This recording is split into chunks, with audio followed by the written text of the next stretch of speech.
Sean ustedes bienvenidos a este nuevo noticiero y estamos con mi amigo Luis Alberto que ahora les presentará unas noticias del idioma inglés.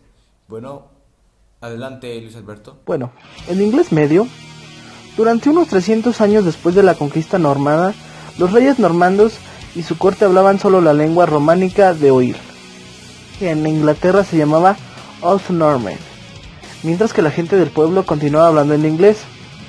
El inglés medio fue fuertemente influido por el anglo-normando, como más antes de como anglo-francés. Incluso con el declive de la lengua normanda, el francés tuvo el estatus de lengua de prestigio. Tuvo gran influencia que aún se puede ver hoy con gran cantidad de palabras de origen francés. La tendencia de mayor formalidad cuando se usan palabras de origen normando continúa en la actualidad. Así, la mayoría de los anglofones actuales consideran que decir a cordial recepción del francés es formal que hearty welcome del germánico. Otro ejemplo es la muy inusual construcción de animales y su carne comestible, por ejemplo, beef del nómado beof y pork del francés, siendo las palabras germánicas correspondientes cow y pig. El inglés moderno temprano. Con el inglés moderno temprano se cree que hubo una evolución volcánica del inglés, cosa que pasó principalmente en el siglo XV. El inglés fue estandarizado a partir del dialecto de Londres y se extendió por el gobierno y la administración, así como por efectos de la imprenta. Hacia la época de William Shakespeare, mediados del siglo XVI, la lengua ya se reconoce como inglés moderno. En 1604 se publicó el primer diccionario en inglés. El inglés continuó adoptando palabras extranjeras, especialmente del latín y del griego desde el Renacimiento. Bueno, pues el inglés moderno, en 1755 Samuel Johnson publicó el primer diccionario de inglés. La principal diferencia entre el inglés moderno temprano y el inglés moderno tardío es de vocabulario. El inglés moderno tardío tiene más palabras surgidas de dos factores: la revolución industrial y la tecnología y el imperio británico, que cubría una cuarta parte del mundo, con lo cual el inglés adoptará muchas palabras de muchos países. Bueno, ahora hablaremos sobre el inglés antiguo. La lengua germánica desplazó la lengua indígena britónica, en la que sería después Inglaterra. Las lenguas celtas originales permanecieron en parte de Escocia, Gales y Cornualles. Los dialectos hablados por los anglosajones forman parte del inglés antiguo, también llamado anglosajón.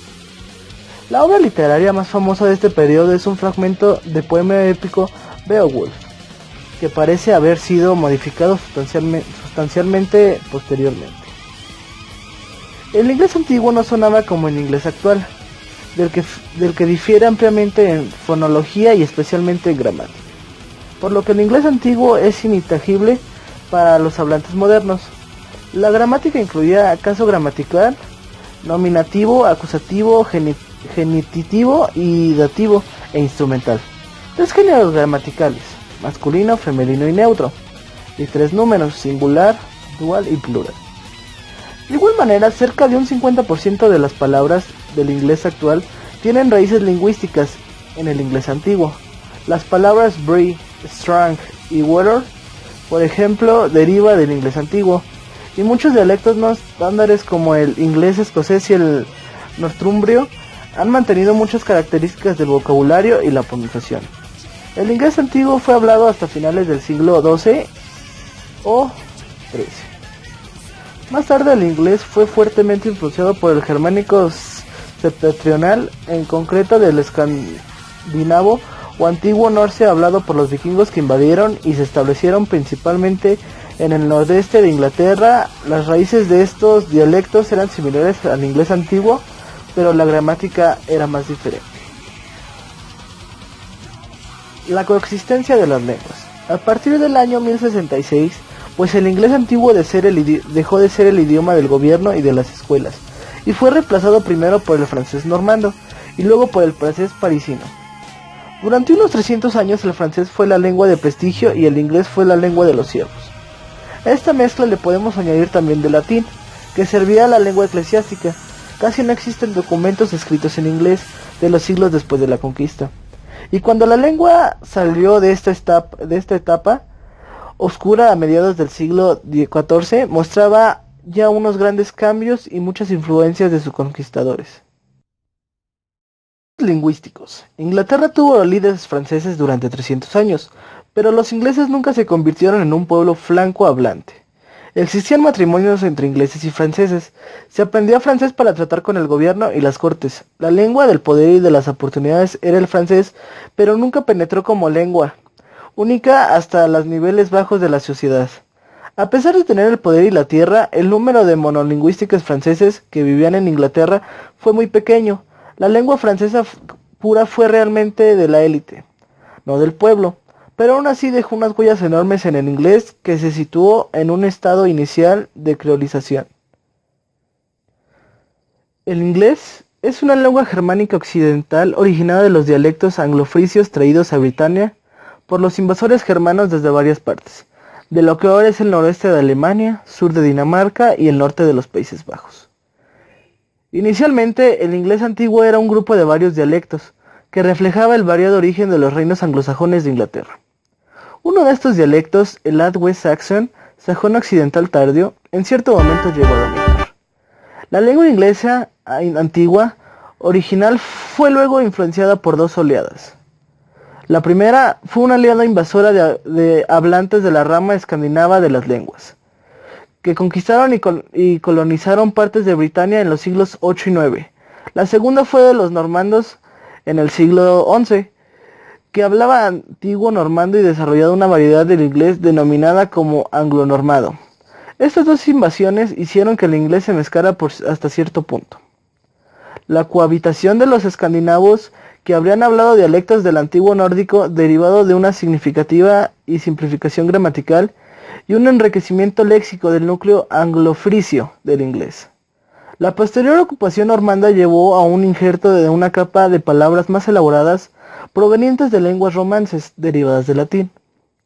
Esta influencia normanda en el inglés penetró a través de las cortes y del gobierno. Con la llegada del Renacimiento, el latín y el griego clásico suplantaron al francés normando como principal de nuevas palabras. Así el inglés se desarrolló con muchos préstamos del lenguaje que produjeron un enorme y variado vocabulario. Bueno, el inglés medio. Durante unos 300 años después de la conquista normanda, los reyes normandos y su corte hablaban solo la lengua románica de oír, que en Inglaterra se llamaba Old Norman, mientras que la gente del pueblo continuaba hablando en inglés. El inglés medio fue fuertemente influido por el anglo-normando, como más antes de como anglo-francés. Incluso con el declive de la lengua normanda, el francés tuvo el estatus de lengua de prestigio. Tuvo gran influencia que aún se puede ver hoy con gran cantidad de palabras de origen francés. La tendencia de mayor formalidad cuando se usan palabras de origen normando continúa en la actualidad. Así la mayoría de los anglofones actuales consideran que decir a cordial recepción del francés es formal que hearty welcome del germánico. Otro ejemplo es la muy inusual construcción de animales y su carne comestible, por ejemplo, beef del nómado beof y pork del francés, siendo las palabras germánicas correspondientes cow y pig. El inglés moderno temprano. Con el inglés moderno temprano se cree que hubo una evolución volcánica del inglés, cosa que pasó principalmente en el siglo XV. El inglés fue estandarizado a partir del dialecto de Londres y se extendió por el gobierno y la administración, así como por efectos de la imprenta. Hacia la época de William Shakespeare, mediados del siglo XVI, la lengua ya se reconoce como inglés moderno. En 1604 se publicó el primer diccionario en inglés.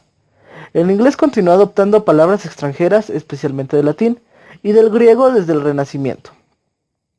Bueno, pues el inglés moderno, en 1755 Samuel Johnson publicó el primer diccionario de inglés. La principal diferencia entre el inglés moderno temprano y el inglés moderno tardío es de vocabulario. El inglés moderno tardío tiene más palabras surgidas de dos factores: la revolución industrial y la tecnología y el imperio británico, que cubría una cuarta parte del mundo, con lo cual el inglés adoptará muchas palabras de muchos países.